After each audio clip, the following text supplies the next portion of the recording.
Africa hosts an estimated 25 million refugees, displaced persons and asylum seekers in 2019, more than half of them children. Some African countries, including Uganda, Sudan, and Ethiopia, host some of the largest refugee populations in the world. Armed conflicts have caused the exodus of millions of Africans desperate to flee violence.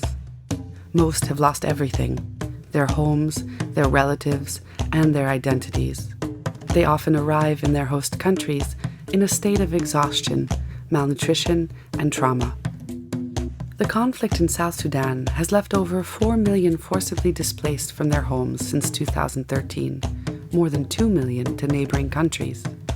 Considered as one of the most severe humanitarian crises on the continent, the situation in South Sudan is exacerbated by malaria, lack of housing, and limited access to water.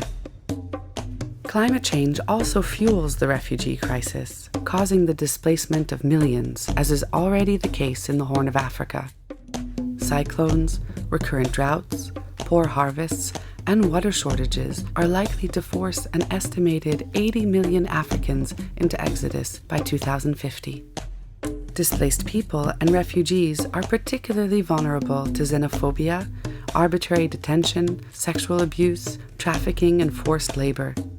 Children are particularly affected by displacement, which disrupts their family life, health, and education. Protecting the millions of people forcibly displaced from their homes is an imperative enshrined in international law. Refugees, IDPs, returnees, and stateless people all have a right to decent displacement and asylum conditions.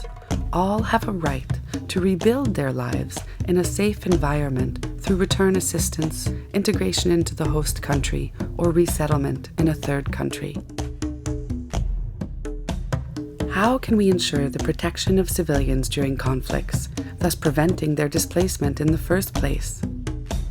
How can we strengthen the protection of displaced persons and help them rebuild their lives? Which strategies can help prevent mass displacements linked to climate change?